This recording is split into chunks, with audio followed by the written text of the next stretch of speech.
In some of the other resources, we've covered the ethical implications of using sources and creating journalistic work.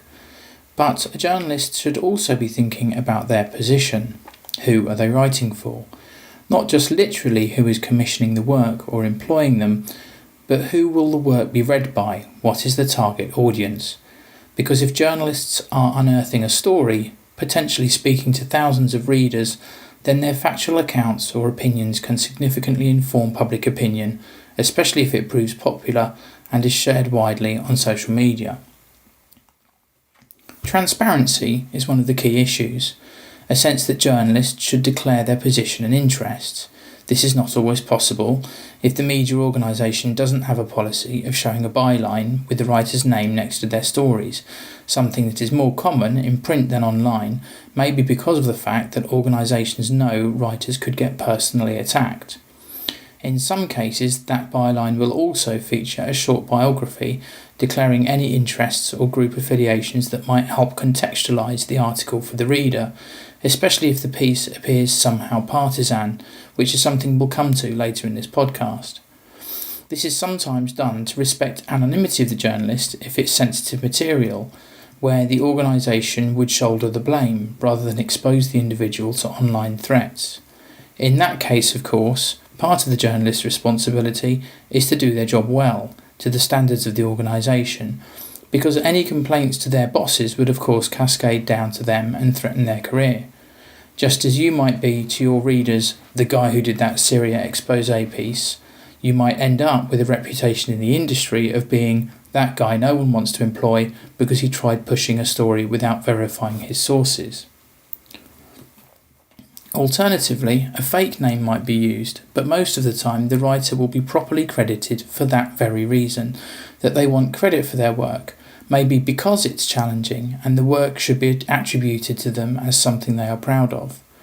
What better motivation to do a good job after all? So again here, what is the payoff of including your personal name and social media contact details? Could they just be found anyway by Googling, even if they aren't hyperlinked alongside the story? And does that sense of an individual being accountable make the work more respectable as another form of regulation? After all, we often associate anonymity on the web with enabling practices such as trolling. But if your name does appear next to a piece, consider how easy it might be for people to contact or track you down through social media, and then look at the way you act there. Is there anything to be ashamed about there, or something you'd prefer to keep private, like family photos? Because, unfortunately, just as the openness of the web is useful for journalists, it can also enable anyone wanting to discredit or attack you online. Also consider your position when researching. If you go into an online space such as a forum or Facebook group, do you play by their rules in your interaction?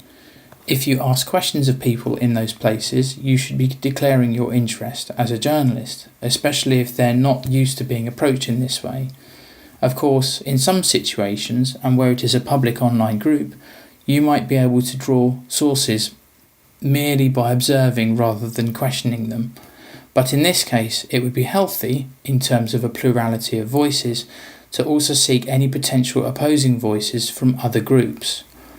Declaring those interests and introducing yourself to people before you use their content, from Twitter for example, can also have the benefit of uncovering a little more of their context and potential agenda that might otherwise have been masked in a blindly quoted tweet. After all, a Twitter bio is too short to give us the full picture. It usually doesn't hurt to ask for a bit more of their personal story. This idea that you can gather sources from public groups or that readers can track you down online demonstrates some of the concerns of this open approach to the internet. In a world where anything can be published at the click of a button, both journalists and readers can become confused in trying to understand issues of agenda. Even before social media such as Twitter and Facebook, the open nature of the web meant that anyone could blog, and so stories based on opinion are just as common as those we might assume to be more factual. Depending on the writer's aspirations, the extent to which one story might be seen as contributing to their ongoing reputation and career, there is usually nothing stopping the independent writer from publishing a story. In fact, there is often a pride to be had in speaking our mind immediately online, in that we are not held back or limited by the constraints we might feel from working in mainstream journalism. This gives writers the opportunity to fight the good fight, sometimes on behalf of underrepresented people or organisations, where they are activists or partisans for a cause. The idea that they should follow the age-old standards of being objective or at least neutral are not necessarily applied. Largely speaking, there are two forms of partisan journalism we'll discuss here. First of all is partisan journalism where the writer is working on behalf of a political party or a cause. If we see Greenpeace content on our Facebook timeline about a particular issue, we can usually guess which way it will be going without having to read the entire article.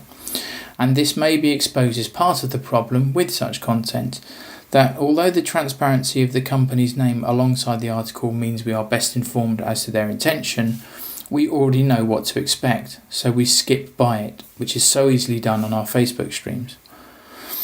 In some cases, stories are represented as advertorials, where they advertise a product while trying to approach the story as a feature or discussion of societal concerns. Companies have also been known to commission research in order to be able to present data that they would like to push as news, but ultimately serves the company's agenda in some way, as well as contributing to general brand recognition. Then there is the kind of opinionated piece dealing with a current issue or news story, where there are wider discourses to contribute to.